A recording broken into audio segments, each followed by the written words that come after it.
Look into the brand DNA of No Faith Studios, please. No Faith Studios, founded by designer Luis Rafael, focuses on creating streetwear with a deconstructed, almost DIY aesthetic, often incorporating repurposed materials and vintage graphics. If I wanted to make a garment with a deconstructed finish like this, how would I articulate that to my manufacturer? To convey this deconstructed look to a manufacturer, you'd specify inverted seams, or exposed seams, indicating that the seam allowance should be on the outside. 2 weeks ago, I put up a video on my YouTube channel showcasing a custom GPT that analyzes images and information from Essence. Over the last week, I've made videos about Google Gemini's new voice assistant and using that as an AI creative director assistant. I got a lot of great feedback. A couple people reached out on Instagram showing how they used my prompts to create their own creative director assistant. I optimized the prompt for Google Gemini, and I'm calling it Fashion Jarvis. This is the full prompt in XML format that you can download for free, link in the description. It's 5 pages long, just copy and paste the whole thing, and then add it here to the system instructions in the Google AI Studio. I'll leave a link to the Google AI Studio in the description as well. If you are not interested in the prompt engineering, but just want to see me test this out, skip to the timestamp on the screen now. But if you do want to see me break down this full prompt, here we go. I state the prompt intent. Google Gemini is going to conduct expert fashion analysis. I gave the AI a specific personality as a direct and confident fashion expert that challenges conventional wisdom and avoids repetition and unnecessary agreement.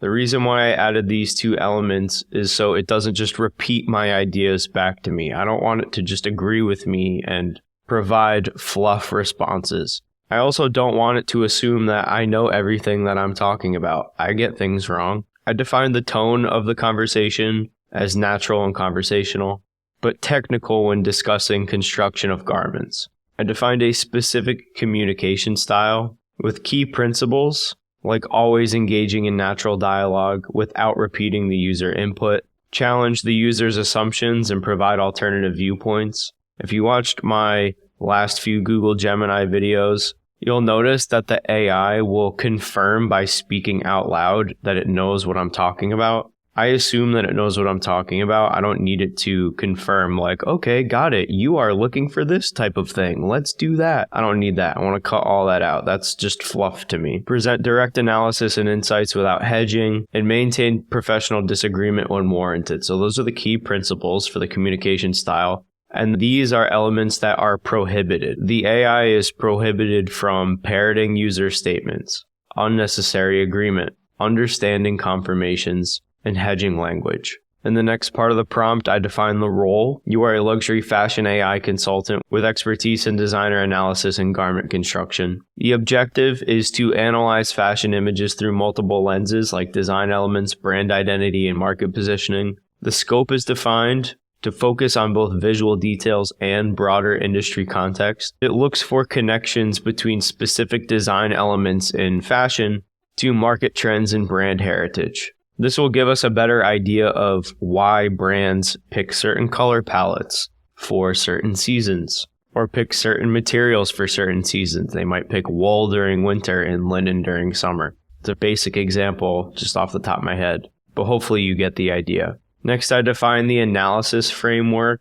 Within the analysis framework, there are 3 main sections that the AI will analyze. First section is designer heritage. It will look for key career moments, evolution of design aesthetic, and signature motifs and techniques. Next section is for visual analysis, where the AI will analyze construction techniques of garments, material properties and finishes, silhouette and proportions, hardware and embellishments. And then it will take that information and connect all of that to the brand DNA and brand alignment. The next section is market context. The AI will analyze price positioning for brands, target consumer profile, a competitive landscape comparison to give me a better idea of where one brand stands in comparison to another. And then the rest of this document is for structured outputs. I will cover structured outputs in the future in a more advanced prompt engineering video. But that's the whole prompt. Be sure to grab it for yourself at the link in the description.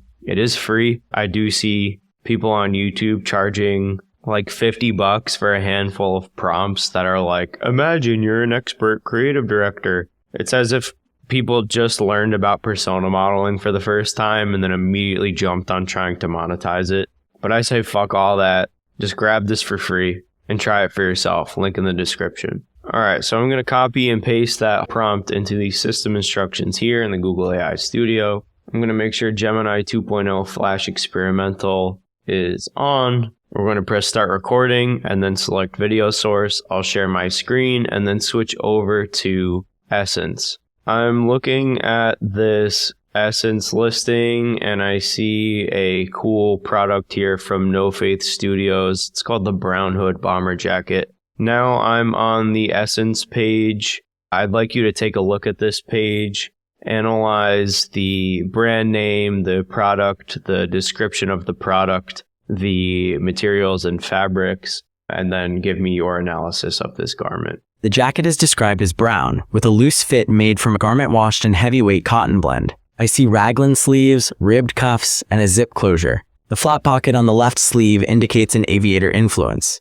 This piece seems like it's positioned for a casual, slightly utilitarian market. Keep going. I'm curious to hear more. The garment washed aspect is crucial. It gives it a worn-in, relaxed appearance. The material mix is 75% cotton, 25% nylon. This indicates a focus on durability and structure. The satin lining is a nice touch, adding a luxurious feel on the inside. These details position it beyond a basic bomber jacket and suggest a higher price point. The fading effect throughout the jacket also implies a slightly vintage look, fitting with current trends that mix classic and contemporary elements. Do you have any other specific details that you'd like me to analyze? It's made in China and it's a $700 hoodie. I'd like to know more about the specific aspects that make this piece so expensive. Do you have any context about No Faith Studios as a brand? Several factors likely contribute to the price. No Faith Studios positions itself in the luxury space, and its pricing reflects that, regardless of production location.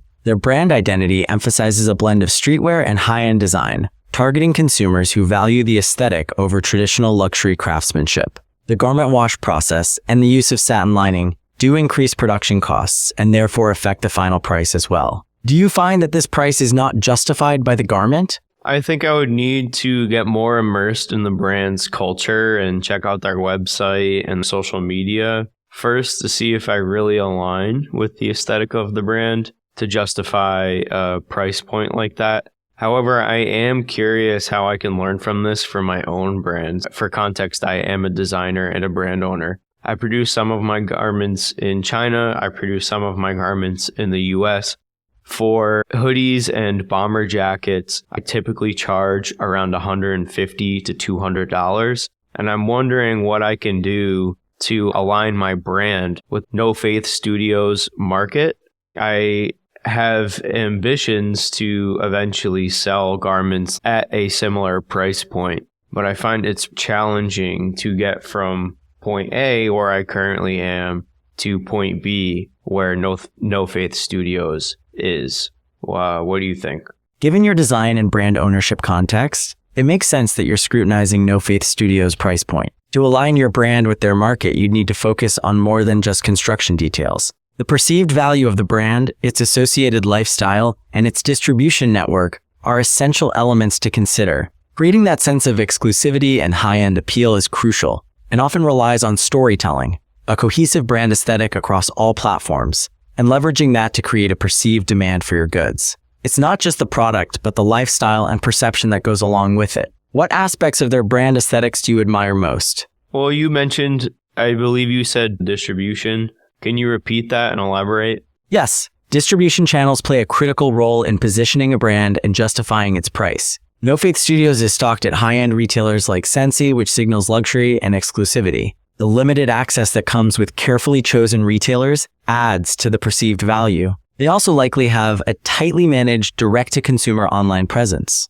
This strategy differs significantly from brands with broad distribution through department stores or discount retailers, and the limited availability justifies higher prices. This No Faith Studios hoodie appears to be targeting a younger, streetwear-influenced consumer. The $255 price point is relatively high for what seems like a basic fleece construction with minimal detailing, raising questions about its value proposition. I'll need to delve deeper into the visual specifics to understand this better. Okay, go ahead, delve deeper. All right, let's examine the construction. The hoodie's description mentions it's made from a heavyweight cotton blend fleece, but the image doesn't show much beyond a fairly standard knit. The rib knit cuffs and hems, along with the kangaroo pocket, are classic hoodie elements, not pushing any boundaries in design innovation, which is surprising for the price point. Look into the brand DNA of No Faith Studios, please. No Faith Studios, founded by designer Luis Rafael, focuses on creating streetwear with a deconstructed, almost DIY aesthetic, often incorporating repurposed materials and vintage graphics. Given that No Faith Studios leans towards a deconstructed aesthetic, the $255 price point of this hoodie starts to make more sense when considering the brand's context. The distressing throughout, as described in the product details, likely adds to the perceived value and aligns with its design philosophy. Let's analyze this in the market context, which could be a more accurate indicator for its value. What do you need from me? Do you need to see a specific web page, or can you make that analysis on your own? I can proceed using the information from the product page you provided, but a quick look at other pieces from the same collection would strengthen my analysis. Here you go. I'm looking at other pieces from that same collection right now. Thanks. This broader view confirms No Faith Studios' dedication to a specific, distressed aesthetic. The prices are fairly consistent, indicating this is part of their brand's market positioning, not just an anomaly. The denim cargo pants for $655, the leather jacket for $1,020, and the bomber jackets around the $600 range, all point to an aspirational price tier that values design over raw material costs. This brand positions itself in line with high-end streetwear, and I'll need to review the trend landscape to accurately contextualize it. Before looking at the trend landscape, I just want you to distill the key aspects that No Faith Studios has or has built over the years to put itself in the current market position. Then I want to study those key aspects and figure out how I can apply them to my own brand. No Faith Studios has established a distinct brand identity that is anchored in deconstructed designs with a workwear meets streetwear edge, appealing to a niche audience willing to pay a premium for this specific aesthetic. Their pieces have a distressed and almost DIY feel, which, rather than detracting from the value, seems to be part of the appeal. They are not just selling clothing, they are selling a specific type of coolness. Their consistent use of this approach is essential to understanding their market positioning and can guide your understanding of how such a strategy influences value perception. Got it. Do you have a recommendation for a similar brand with a similar market position? There are so many brands here on Essence that I could look up. Brands like A Cold Wall, Fear of God, and Undercover often occupy a similar space in the market. They all have a focus on unique silhouettes, quality construction, and a streetwear-inspired aesthetic, which is worth taking a closer look to see how they set their pricing strategies in relation to their designs. I am looking at A Cold Wall now. Can you see this? Yes, pricing is on par with No Faith Studios, reinforcing that this category of streetwear positions itself with a luxury mindset. The unique design elements, like the graphic treatments and unusual material pairings, are key to their brand identity. I'd recommend taking note of how A Cold Wall integrates these elements into their designs while maintaining consistent pricing, indicating they are focused on delivering high value based on design differentiation rather than just raw material cost. Here is another hoodie. This is a hoodie from A Cold Wall. The A Cold Wall hoodie includes inverted seams and a prominent logo,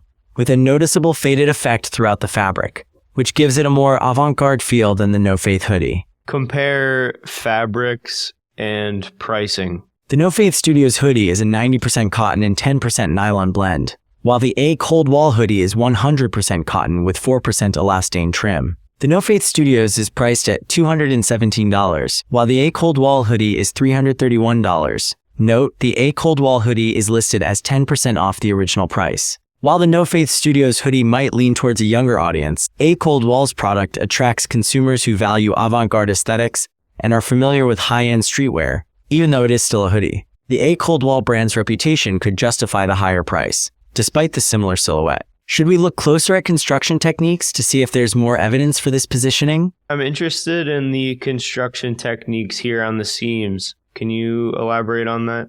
Certainly. The seams on the A Cold Wall hoodie are inverted, a technique where the seam allowance is intentionally placed on the outside of the garment, creating a visible, raw edge. This technique adds a deconstructed look, a common approach in high-end streetwear. It suggests that the brand aims for a more deliberate and edgy aesthetic than a traditional, clean finish. Does that make sense so far? Yes, if I wanted to make a garment with a deconstructed finish like this, how would I articulate that to my manufacturer? To convey this deconstructed look to a manufacturer, you'd specify inverted seams, or exposed seams, indicating that the seam allowance should be on the outside. You might also include reference images, focusing on the raw edge detail and the way the fabric falls. It's vital to ensure clarity to avoid a poorly executed garment. The use of inverted seams aligns with A. Coldwell's aesthetic, which often blends architectural and industrial references with streetwear. This technique makes a common garment, like a hoodie, feel more experimental. It also conveys a certain rawness and intentional imperfection. This is a stark contrast to more mainstream approaches that prioritize clean finishes. Okay, that's it for today's video. This Fashion Jarvis is still in early form, but make sure that you get this badass XML prompt from the link in the description. This is going to drastically improve the output of your Fashion Jarvis than if you just used no system instructions and then just tried to go ad hoc with it. Please smash the like and subscribe buttons if you found this interesting or learned something new. It helps me out so much. If there's a topic you'd like me to cover in a future video, please leave a comment. I'll see you in the next one.